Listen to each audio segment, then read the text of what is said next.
부활주일 맞아서 하나님 앞에 예배하는 우리 모두에게 하늘의 크신 은혜가 이 시간 임하기를 소망합니다. 초유의 사태가 벌어져가지고 예배를 교회에서 못하는 일도 한국에 일어났었고 지금도 진행 중입니다. 또 우리 교회도 마찬가지지만 인터넷으로 같이 예배하고 이렇게 하는 그런 일이 지금 현재 한국에서 아니 온 세계에서 벌어지고 있는 일이지만 그래도 주님 부활하신 이것이 너무도 강력하고 의미 있는 우리에게 있어서 신앙의 근간이 되는 중요한 일이기에 오늘 우리는 기쁨으로 하나님 앞에 나와서 예배합니다. 오늘 우리 모두에게 부활의 은혜와 축복이 임하기를 소망합니다. 저는 오늘 찬양한 우리 성가대 또 기도해 주신 장로님 또 함께 찬송하며 예배하는 우리 모두가 이 부활을 입술로 고백하며 하나님 앞에 영광 돌리는 것을 보면 마음이 너무나 뿌듯하고 목사로서 보람이 있습니다. 제가 아무리 설명한들 죽었다 살아나는 일이 믿어지기가 사실 어려운 일이기에 그 어려운 일을 해내고 계신 여러분들에게 참 감사하고 하나님께 영광을 돌립니다. 그런데요, 저는 이렇게 마음이 뿌듯하고 부활의 사실을 온통 다 인정하고 믿으시는 이 성도들이 계시니까 너무 보람되지만 오늘 본문을 기록한 사도 바울은 그렇지가 못했습니다.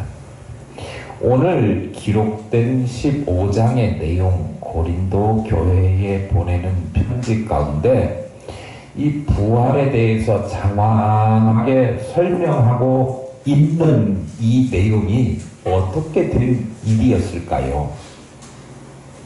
사실 주님께서는 우리 지난주에 고난주간 한 주간 보내면서 금요일 오후 3시경에 주님께서 십자가를 지시고 운명하시고 장사되셨지요. 사실 십자가를 지시고 운명하신 시간이 오후 3시쯤이니까 유대인들은 금요일 날 저녁 6시부터 안식일이 시작되니까 불과 예수님을 장사해야 될 시간이 그렇게 많지가 않았을 것입니다. 3시간여 남짓밖에 남지 않았으니까 얼마나 급한 마음이었겠습니까? 물론 땅을 파고 그냥 거기에다가 관을 집어넣으면 이번에 신종 코로나 때문에 미국 뉴욕에 있는 데에서는 너무 사상자가 많이 나오니까 어떻게 처리할 수가 없어가지고 섬 하나에다가 시신들을 한꺼번에 많이 매장했다 그런 뉴스도 보게 되지만 뭐 한꺼번에 뭐 몇백 명도 매장도 할 수도 있겠지요. 그러나 당시 아리마대 요셉이 제공한 그는 상당히 부자였습니다. 그가 제공한 한 번도 사용하지 않은 그 무덤 동굴 무덤을 예수님의 무덤으로 사용하도록 했으니 거기에 들어가려면 큰 돌도 굴려서 그 입구도 막아야 되고 여러 가지 일을 해야 되었기 때문에 시간이 아마 많이 걸렸을 것입니다. 그래도 서둘러서 주님 돌아가신 이후에 시신을 정리해서 장례를 치르고 무덤을 돌로 굴려서 봉인했습니다. 그런 그 장례식에 참여했던 모든 사람들 누구 하나도 그 시신이 다시 깨어나가지고 그 돌을 움직이고 무덤 밖으로 나올 수 있을 것이다 라고 하는 기대를 할 수가 없는 상황이었을 것입니다. 그런데 사흘 후에 성경에 기록된 대로 오늘 본문 말씀에도 기록되어 있지요. 주님께서 무덤에서 다시 살아나셔서 무덤을 빈 무덤으로 만들어 놓으셨습니다. 빈 무덤은 예수님께서 다시 살아나셨다라고 하는 증거였습니다. 천사들이 이 사실을 알려주었고 이 천사의 인도로 말미암아 거의 여인들이 그 무덤을 확인했고 많은 사람들이 제자들이 또 예수님께서 부활하셨다는 사실들을 그에게 보여주셨고 오늘 고린도전서를 기록한 바울에게도 맨 마지막에 나에게도 주님께서 살아나셨음을 보여주셨다 그렇게 말씀하셨습니다. 그 사도 바울에게 자신의 살아나심을 보여주었다라고 말할 수 있는 것이 언제지요? 우리가 사도행전 공부해 오고 있으니까 잘 아시겠지요. 그가 사실 예수 믿는 사람들을 핍박하고 잔해하는 사람이었습니다. 그래서 다메스쿠스라고 하는 곳으로 그가 예수 믿는 사람들 붙잡으러 가는 중이었지요. 가다가 호련히 사울아 내가 어찌하여 나를 핍박하느냐라고 하는 하늘의 음성을 듣게 되었고 그때 사울이 주여 누이시오니까 라고 물었을 때 주님께서 음성으로 나는 내가 핍박하는 예수라 그렇게 음성을 듣게 되었습니다. 그때 바울은 눈이 멀게 되었고 그리고 이제 변화되는 시간을 갖게 되는 거죠. 그 순간이 바로 예수님을 만난 순간이었습니다. 주님이 분명히 바울을 찾아오셔서 사울을 찾아오셨죠. 당시에 찾아오셔서 만나주셨고 사울은 주님을 만났기 때문에 변화된 삶으로 바뀌게 된 것이지요. 그 전에는 핍박자였고 포행자였지만 이제는 주님을 위해서 순교를 각오하는 선교사가 되게 된 것입니다. 오늘 말씀의 제목은 부활을 믿는 자 변화되라 라고 하는 말씀입니다. 사람이 살면서 쉽게 변화되지가 않는데요. 잘 변화할 수 없는 본성이 우리 사람인 것 같은데 오늘 우리에게 부활을 통해서 뭘 변화하라고 주님은 말씀하시는가? 오늘 이 시간에도 의심하는 그 믿음이 있었다, 종종 생기게 된다라고 하면 확실한 믿음을 가진 사람으로 바뀌어져라 라고 하는 말씀을 먼저 드리고 싶습니다. 그것이 오늘 말씀을 쓴 사도 바울의 심정이거든요. 서두에 제가 뭐라고 말씀드렸냐 그러면 저는 부활을 확신하고 한 목소리로 한 뜻으로 이 부활을 찬송하며 하나님께 영광 돌리는 우리 성도들이 있기에 참 마음이 기쁘고 뿌듯하다 그런 말씀을 드렸습니다. 그런데 이 당시에 사도 바울은 그런 심정이 아니었다고 하는 거예요. 자기가 분명히 만난 주님, 그 주님을 언제 만났다고 했죠? 다메섹으로 가면서 만났다고 그랬으니까 주님께서 십자가에 죽으시고 난 후에 그 사실을 알면서도 그를 핍박하고 잔해했던 사도 바울이 주님을 만나게 된 시점 그리고 그로부터 변화된 삶을 겪고 선교사가 되어서 고린도 교회에 복음을 전하게 되었고 고린도 교회에 그 당시에 많은 사람들이 예수님이 다시 부활하셨다라고 하는 그 소식을 누구로부터? 바울로부터 전해 들은 그 시점이에요. 약 주님이 죽으신 이후로 25년이 경과된 후에 사도 바울이 지금 이 글을 쓰고 있는 것입니다.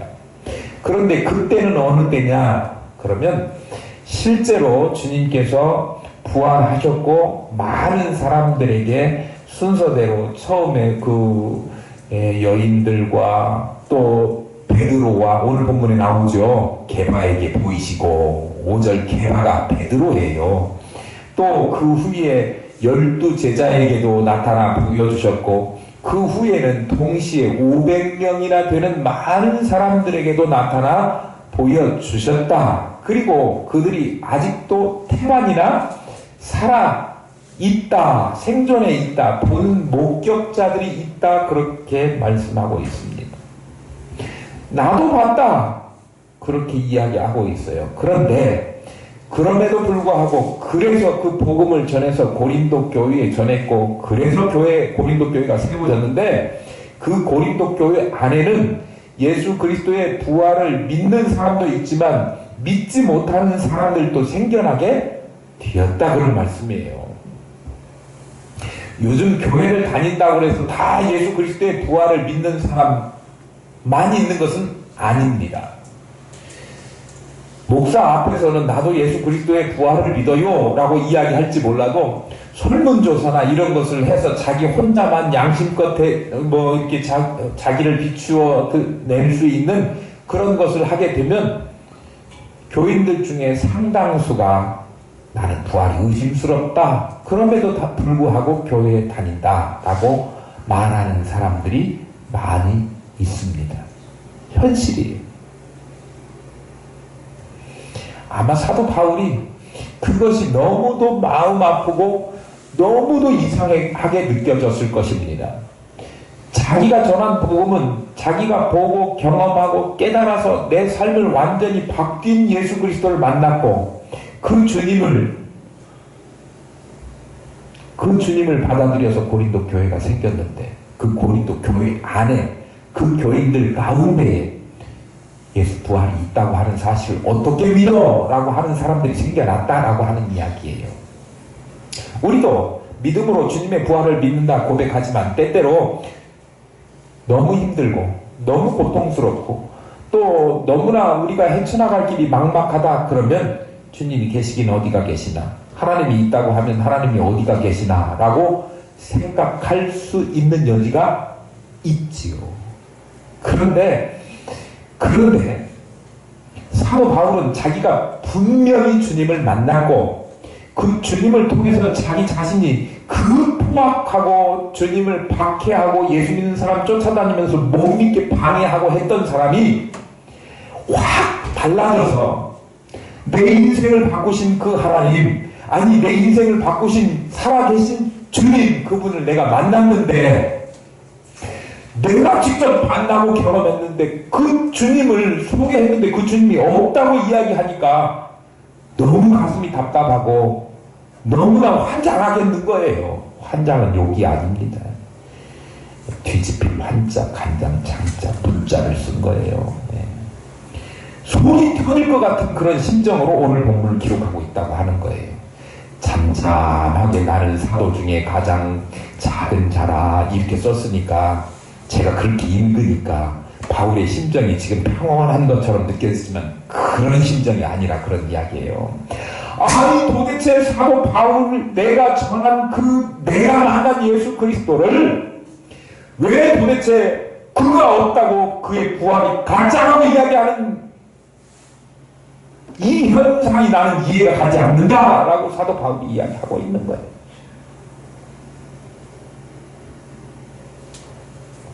주님의 부활은 역사적인 사실입니다. 실제로 있었던 일입니다. 우리가 믿건 못 믿건 그것을 부인할 수는 없습니다. 너무도 주님의 부활은 확실하고 분명한데 주님의 부활을 믿지 않겠다, 못 믿겠다라고 하는 그런 사람들, 뭐 때문에 그래요? 설명이 부족해서 그럴까요? 증인이 없어서 그럴까요?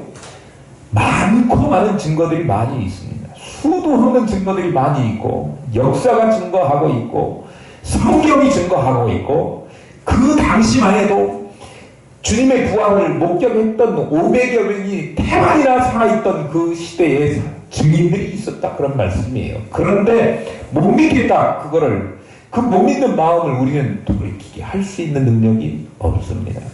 그러나 그 마음을, 믿음을 갖게 하시는 이가 있으니 성령께서 우리를 변화시켜 주시고 하나님께서 우리를 깨닫게 하시는 그 영이 임할 때에야 하나님의 말씀을 받아들이게 된다고 하는 거예요.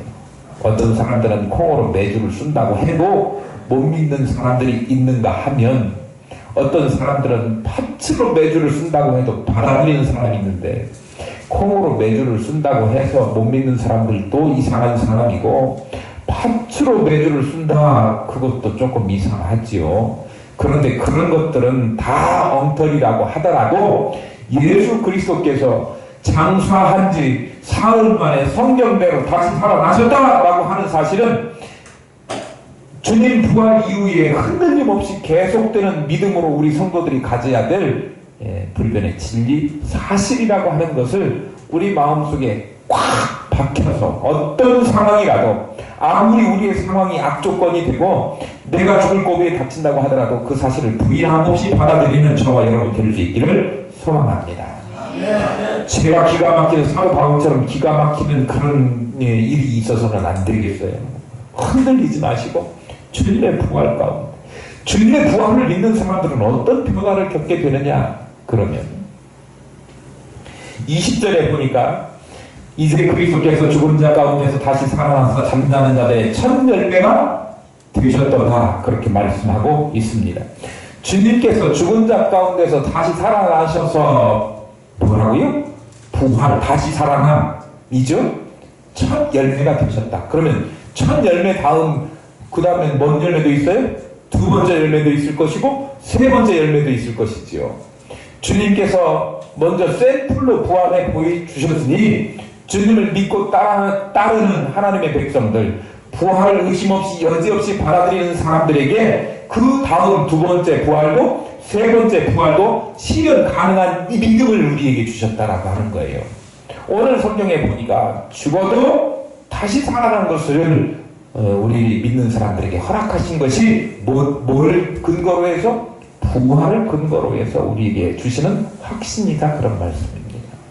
부활을 확신하는 사람이라고 하면 뭔 얘기죠?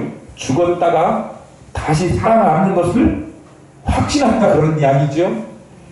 죽어서 땅에 묻히지만 주님께서 우리를 다시 세우실 때에 우리는 다 일어나게 될 줄로 믿습니다. 그러면 뭐가 두려워요? 죽는 게 두려워요? 죽는 게 두렵지 않죠. 물론 육체를 가지고 있는 우리는 죽음이라고 하는 이 목숨 끊어짐에 대해서 불안함과 경험해보지 않은 일이니까 두려움이 있을 수 있습니다. 그러나 확실한 다시 삶에 대한 희망, 아니 믿음 이것이 있다고 하면 죽는 것이 두렵지 않다 라고 하는 사실입니다. 우리 모두는 태어나는 그 순간부터 죽음을 향해서 달려가고 있고 죽음의 카운트다운은 시작된 것이지요.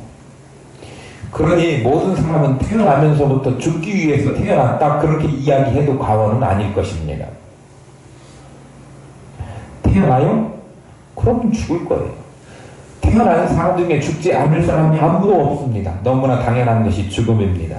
아무리 우리가 운동을 하고 건강관리를 잘하고 막 영양제를 수도 없이 먹어도 누구나 다 죽게 되어 있습니다. 그런데 이 죽음, 우리에게 반드시 찾아오는 이 죽음의 두려움, 공포에서 벗어나게 하시는 것이 예수 그리스도의 부활이신데, 죽음을 이기신 예수 그리스도, 부활하신 예수 그리스도, 그 때문에 우리가 죽음 앞에서도 담대할 수 있다라고 하는 것입니다. 죽음이요, 죽음 그것으로 끝나는 것이 아니라고 하는 사실 때문에 그래요. 죽음은 무엇을 의미하느냐 그러면 이 땅, 이 세상에서의 순간적인 즐거움, 이것을 마치는 것을 의미합니다. 순간적인 즐거움, 잠깐의 세월 동안 이 땅에서 사는 것, 이것이 끝나서 종지부를 찍는 거예요.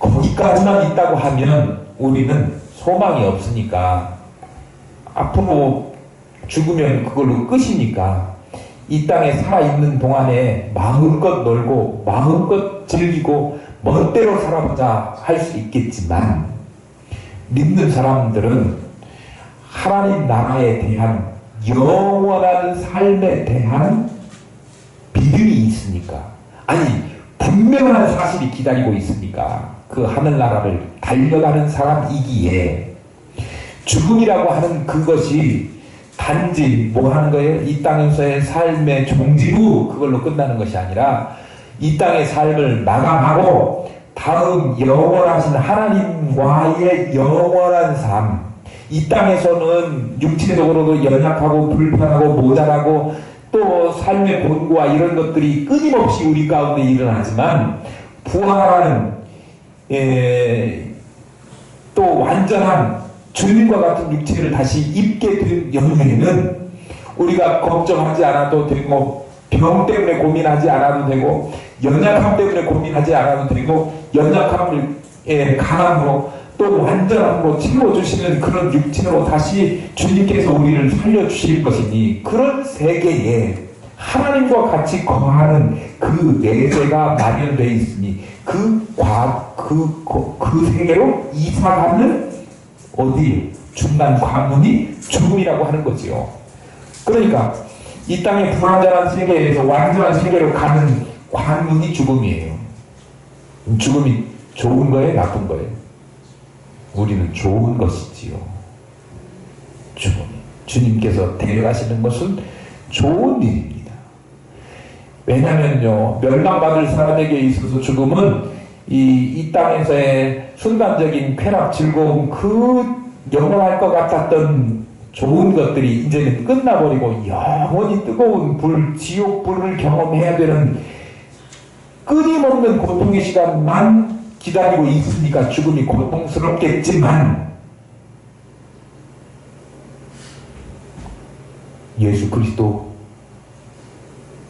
내 생명을 다시 살리신 그를 믿는 믿음, 하늘나라의 영원한 소망을 가지고 있는 부활을 믿는 사람이라고 하면 죽음이 두려운 것이 아니라 죽음이 오히려 하나님과 만나고 영원하고 완전한 세계에 들어감을 의미하는 것이기 때문에 그것이 기쁘고 축복된 것으로 받아들여질 수 있는 것입니다. 그러니까 성도의 죽음, 예수 안에서의 죽음은 귀하고 복된 것이다 성경이 가르쳐주고 있고요.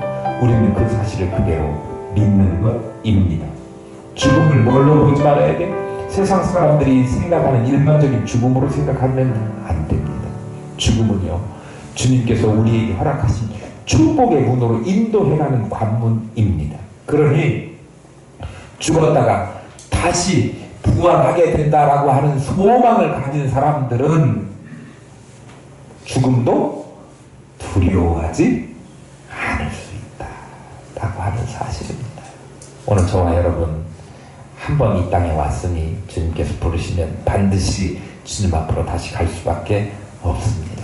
그러나 죽음을 두려워하지 않고 이 땅에 맡겨주신 동안에 최선을 다해서 하나님을 위하여, 주를 위하여, 교회를 위하여, 또 주님의 부활을 모르는 사람들에게 부활을 믿을 수 있도록 증거하는 일을 위하여 끊임없이 쓰임받다가 하나님의 영광스러운 그 하늘나라에 우리 모두 다 같이 함께 가시는, 함께 가자고 하니까 이상하네요.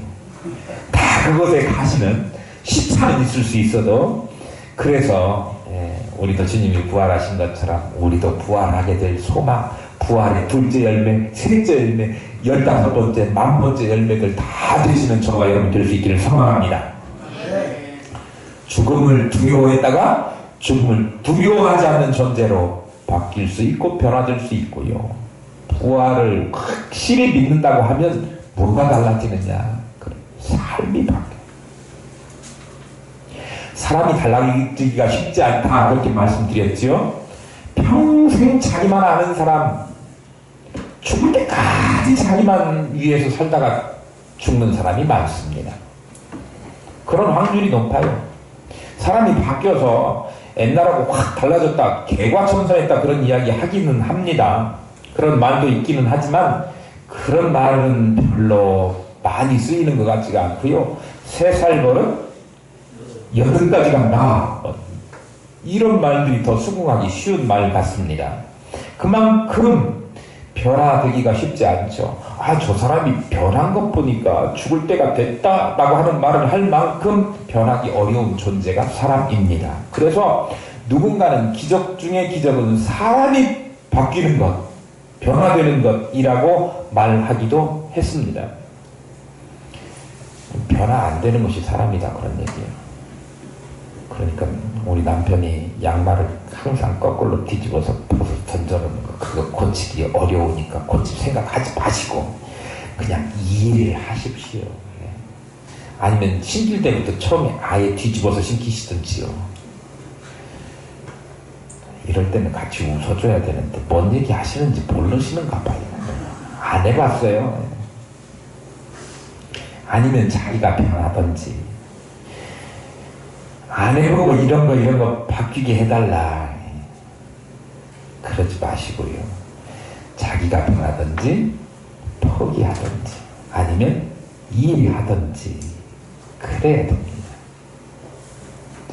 그런데 사람이 바꿀 수는 없어도 누가요? 성령께서는 우리를 바꾸실 수 있는데, 부활은 아무리 증거가 확실해도 못 믿는 사람들도 많이 있다 말씀드렸습니다. 근데 부활을 믿을 수 있도록 우리는 당시에 예수님이 부활하신 것을 본 적도 없고 그 당시에 목격자도 아니지만 부활을 믿게 하신 것은 성령께서 우리의 마음을 다스려 주시고 믿음을 주셨기 때문에 80몇 년 동안 예수를 안 믿었어도 예수 믿고 세례받고 그가 나를 구원하시고 그처럼 나도 부활하신 것을 믿는다라고 고백할 수 있는 믿음을 우리 가운데 허락해 주신 것이지요. 성령께서 바꿀 수 있습니다. 저는 설교자입니다. 저는 설교하는 목적이 뭐냐 그러면 말씀을 듣고 하나님의 말씀을, 제 말이 아니라 하나님의 말씀을 제가 제 입술로 여러분 듣기에 편안한 이 시대의 말로 여러분들에게 소개를 해서 여러분들이 그 말씀을 받으면 그 말씀대로 삶이 변화되고 그렇게 살기를 원하는 것이 제 마음이에요. 설교하는 목적이 1시간 동안 제가 말하는 것, 이렇게 말하는 것입니다. 말 자랑하려고 하는 것도 아니고요. 저는 말도 잘 못합니다. 버벅이고요. 더듬거리고요. 단어, 어휘 선정도 잘 못하지만 제가 말씀드리려고 하는 것은 뭐냐 그러면 우리의 삶이 말씀을 통해서 바뀌어지고 옛날 세속적인 삶을 종지부를 끊고 영적인 목적 가치를 위해서 추구해 나가는 사람답게 우리의 삶의 모습이, 태도가 바뀌어지는 것을 제가 원하기 때문에 하나님의 말씀을 증거하는 것입니다. 제가 바꿀 수 있는 건 아니라고 그랬지요. 성령께서 제 입술을 통해서 그 여러분의 마음을 바꿀 수 있도록, 여러분을 움직일 수 있는, 여러분의 심령이 변화될 수 있는 그런 능력을 허락해 주시고 우리 모두가 그런 은혜를 받아야 될 줄로 믿습니다. 주님을 믿는 사람이라고 하면 우리가 하나님을 믿는 사람답게 세상식으로 사는 것이 아니라 하나님식으로, 예수님식으로 달라지는 삶을 살아야 된다. 그게 하신세상이지요. 하나님께 신실한 삶을 살기로 했다면 세상에 대해서도 그렇게 사십시오. 그런데 그게 쉽지가 않더라, 그런 말씀입니다. 어때요? 아직도 저나 여러분이나 이기적이시지 않습니까? 욕심쟁이이지 않습니까?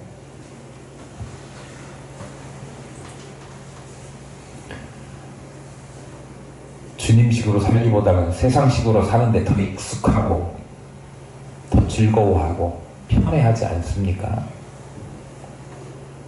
희생하며 살라 그래도 희생하기를 거부하지 않습니까?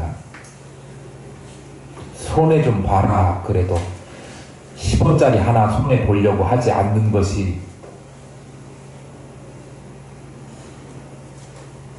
다른 사람 힘들게 하지 말라, 다른 사람 마음에 부담 주게 하지 말라 그래도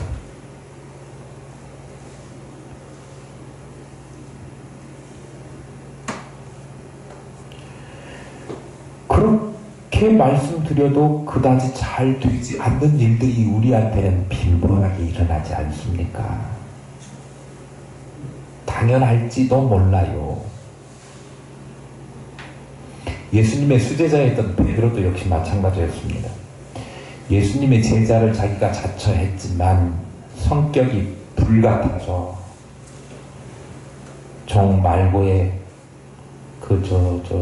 귀를 자르는 칼부림을 그거 하지 않았습니까?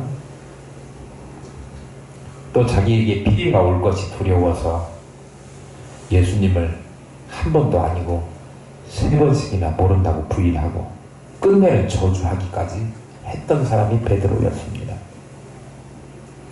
수제자가 이쯤 되면 우리는 뭐 어때야 됩니까? 우리는 막상으로 되는 거죠. 예. 그런데요, 그가 부활하신 주님을 만난 이후에 완전히 달라졌다.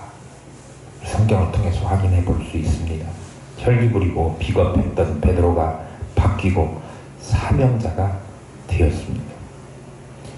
예수님은 베드로에게 네가 나를 사랑하느냐 물으셨고, 베드로는 제가 주님을 사랑합니다 고백했습니다.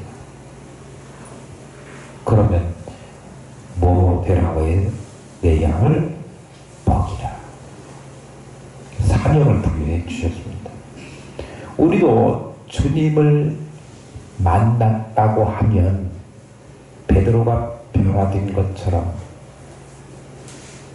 바뀌어야 되는 거죠. 거꾸로 뒤집어서 얘기해 보십시다. 우리의 삶이 변화되지 않았다고 하면 주님 잘못 만난 거거나 아니면 안 만난 것입니다. 교회 다니면서 교회 다닌다고 하지만 주님의 모습 찾아보기 힘들다 그러면 문제 많은 성도지요. 듣기 불편하실지 모릅니다. 그래도 진짜 크리스찬, 진짜 주님의 부활을 믿는 사람 되기를 소망해서 제가 말씀드리는 거예요. 우리 믿는 사람이라면 손해도 감수할 수 있어야 되고, 또 용서할 수 없을 때 용서할 수 있어야 되고, 참을 수 없을 때 참을 줄 알아야 되고, 나보다 다른 사람 더 많이 배려할 줄 알아야 크리스찬 아니겠습니까? 우리에게 자신을 위해서 살던 것들이 너무나 하찮는 것으로 바뀌어버렸던 한 사람, 그 사람이 바울이었습니다. 예수를 못 믿었을 때, 안 믿었을 때, 아니 예수를 핍박했을 때 그가 가장 귀하게 여겼던 것, 예수를 만난 이후에 그것이 아무것도 가치 없는 것으로 여겨지게 되었다, 그런 말씀입니다. 우리가 예수를 믿기 전에 정말 귀하게 시간 들이고 공 들이고 거기에 투자하고 인생을 걸었던 것이 예수를 믿고 난 다음에 뭔가 달라지고 바뀌어서 이제는 그런 것들이 하찮은 것으로 여겨지고, 예수를 만나는 시간, 주님을 생각하는 시간, 주님을 묵상하고 주님의 사랑과 은혜를 깨닫고 전하는 시간, 이것이 귀하고 소중하고 그것을 위해서라면 내 것 다 털어내도 아깝지 않을 그런 사람 되어야, 그래야 예수 부활 확실하게 믿고 소망하는 사람이다, 그렇게 이야기할 수 있습니다. 부활주일 기뻐해야 되지요. 우리도 그 부활 소망에 동참할 세컨 열매, 서드 열매, 만번째 열매 될 것이니까요. 그런데 그 열매만 거두려고 하지 마시고, 정말 내가 열매 되려면